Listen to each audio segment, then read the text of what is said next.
So, the Help Wanted 2 DLC came out, and it was short. What I was expecting to be maybe a level or so was actually more akin to that Help Wanted teaser where we got a glimpse of the Pizzaplex being built. In this case, it was a little more than that, but it served the same purpose. But without further ado, spoilers ahead, let's discuss the teaser. It starts with Mystic Hippo speaking up and saying that there is a gift hiding for you in the past. She then unhelpfully sends you on your way to figure it out on your own, save one hint that she gives later. It's along the lines of, on the second night, start with 1, go forward 8, take 2, add 2. This gives you the key to finding the last thing you need to get to the teaser, but I didn't realize this, so I had to get help. I mean, I'm not clueless, I just have the attention span of a kid at the daycare. If the dancing sun is anywhere near me, my eyes are on him, and nothing else. Also, you have to look for puzzle pieces, which Mystic Hippo decides to not tell you about. So thanks for the help, lady. Woman. So you collect 11 puzzle pieces from various levels throughout Help Wanted 2. I searched for them for a little while before deciding to use a guide, and I don't think it detracted from the experience because there didn't seem to be a significant order of placement. I mean, perhaps, maybe it's a reference to upcoming animatronics in the next game or something like that, but it's too early to tell. Now you use the hint. You go to the second night, which is actually the sister location private room during the Puppet Master level. There you will spot a picture of a familiar clown that tips you off that you're on the right track. It's Jackie. In fact, if you're just searching for the puzzle pieces, odds are you could just find this without the hint, and guess the combination for the keypad in the drawer, as it's 1979, the same date as shown in the Secret of the Mimic teaser. Well, when you do this, in the same spot where the puppet memory doll could be found, you now find an albino alien doll. Oh wait, no, that's actually a tiger. In fact, that's the tiger, Tiger Rock, from the Tales from the Pizzaplex book series. Let me give you a really short history lesson on this guy.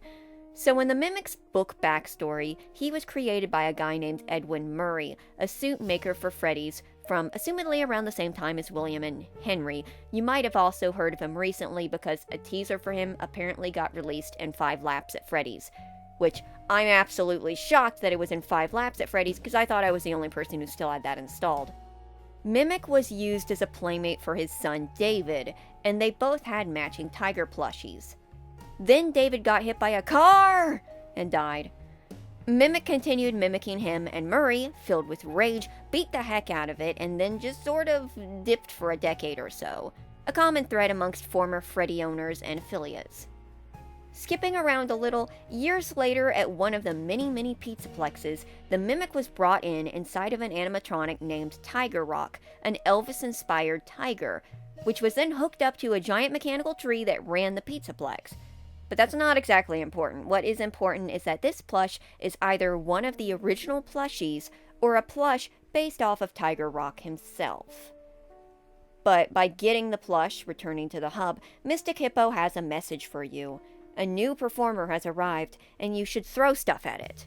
I'm serious. She says we don't have tomatoes, but you could use something else. Clicking through the model viewer, and take my advice, go right, do not click left, you will find the Mimic in his suit. The model from Ruin, same pose and everything.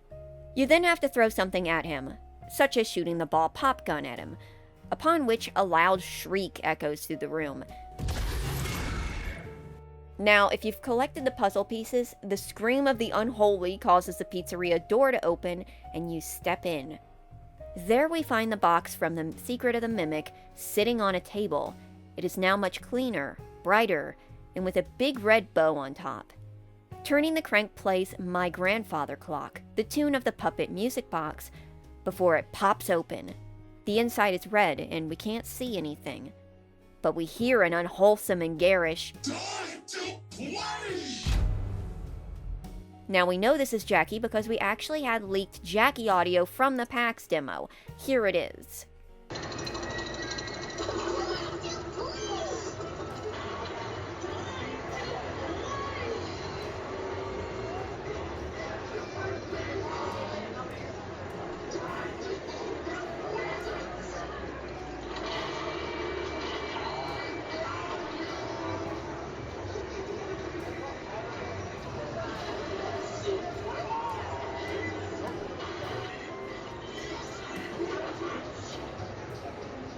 Though this does back up the legitimacy of those lines, but I don't think there was much questioning them.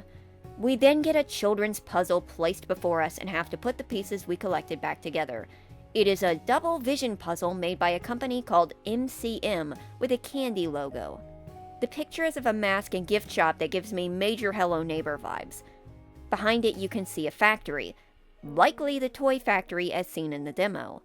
Upon finishing the puzzle, the gift shop suddenly appears in the room, sort of like that Bendy Secrets of the Machine teaser game. In fact, this whole section really reminds me of that. One thing though, from the puzzle, we notice that it's only a small part of the actual gift shop, which seems to be connected to other buildings. Sort of like a main street in an amusement park, and of course, I'm probably thinking about that because of Indigo Park. But also, this one is lacking coloring. There's also an interesting mural that's a little hard to make out, but it seems to be part of a carousel, Bonnie and a golden Freddy, or Fredbear, in the sky above a traveling cart, likely for the circus. Notably, this doesn't seem to be on the puzzle, and what this could mean is possibly a traveling circus. Walking up also reveals that the door is locked, but there is a mailbox with some mail spilling out of the back, though nothing to make out on it. But on the front is 4625, an address number.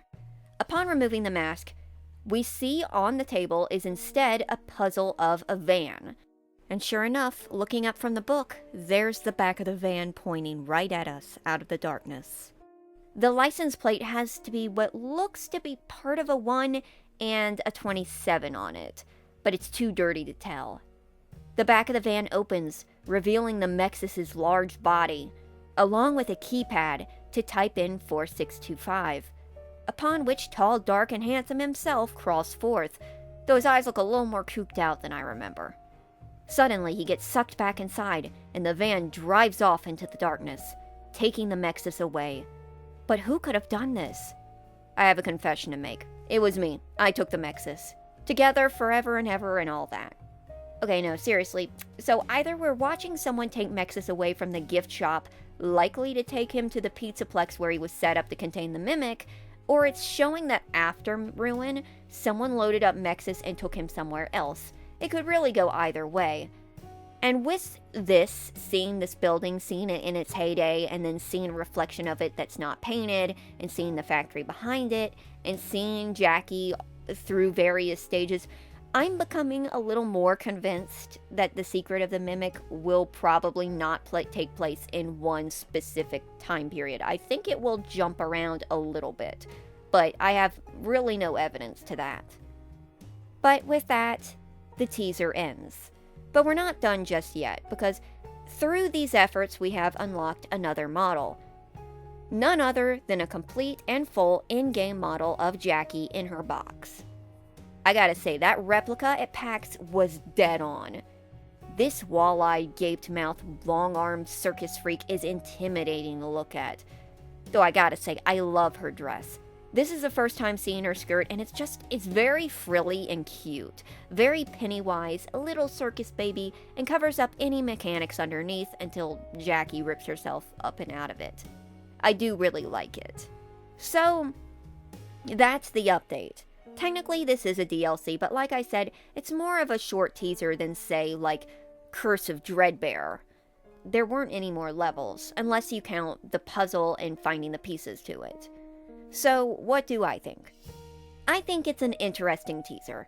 It backs up a lot of stuff mentioned at the PAX demo. We even get a tease of a new location, a few new names and numbers, and are either going to get more MXES or will likely be getting an expanded backstory on where the MXES comes into this. And I should clarify, for people who did not go to PAX or did not see information online about PAX, this is going to be their first reveal of this entire plotline, really. This is the first time they're going to see Jackie, this is the first time they're going to hear Jackie, and this is the first time they're going to be seeing the factory or the gift shop. So in that case, that's what it's trying to do. It's actually a bigger teaser than I'm making it sound like, but for someone who's been keeping up to date, it's not as huge for me. But that's kind of it. A nod to the books, a nod to the next game, a model from Ruin, but it's something to think about, especially the new stuff. No dates or anything, unless the van license plate was 127, and that is a date, but I'm gonna say no. I suppose the biggest thing here is the official reveal of Jackie. This is the public unveiling, the debutante ball welcoming Jackie into high society. Okay, what else? Well, the numerous puppet references. Look, I'll admit, sometimes I see things that I want to see. Like that mural with the blue Bonnie and the golden Freddy, I would love to make that into a blue and yellow-eyed Helpy reference, and then add the sun and moon into the mix because those are up there too. At that point, though, I'm really pulling up weeds looking for turnips. But the puppet stuff is very, very obvious. Things like the shop that Jackie might have been in, not just being a mask shop, but the gift shop for this location. The fact that Jackie uses the same grandfather clock music while sitting in a big gift box. The fact that the Tiger Rock plush was in the same location as the puppet memory plush. You could have puzzled it somewhere else, really. There's a lot of stuff just stacking up here. To anyone who made the honestly quite reasonable argument that just because there's a new puppet character connected with Mimic doesn't mean the Mimic is the puppet, that still stands. But I am finding an increasing amount of big red warning signs telling me that we're walking in that direction. After all, if we're going to get technical, we technically don't know where the puppet came from, save that it actually existed before the toy animatronics and might have been at the old diner. I am at least confident that whatever puppet we're dealing with isn't the puppet that burned in the fire. Though, then again, I'm not entirely confident the puppet burned in the fire either, but that's a different story. Every day we creep closer to the two puppets theory becoming canon. Just as long as it doesn't become an Eleanor situation where it's like, no, the puppet actually didn't put those souls in the suits, it was actually the Mimic puppet. That would be, I might break a few things. But so, that's really all there is to say. The teaser is to drum a pipe for the secret of the Mimic, and it succeeds. I'm pretty interested now, but like I said, no release date, nothing too huge or mind-breaking. No Monty. I'm sorry, buddy. Maybe next time. I don't want to sound too dismissive of the teaser because it is a pretty good one. I'm just saying that I suppose I got my hopes up because I was actually anticipating at least one level, and there wasn't one. But that's okay. And I guess that's where we leave off for today. Hopefully I didn't miss anything, but if I did, I'll get back to ya. Anyway, thank you for watching.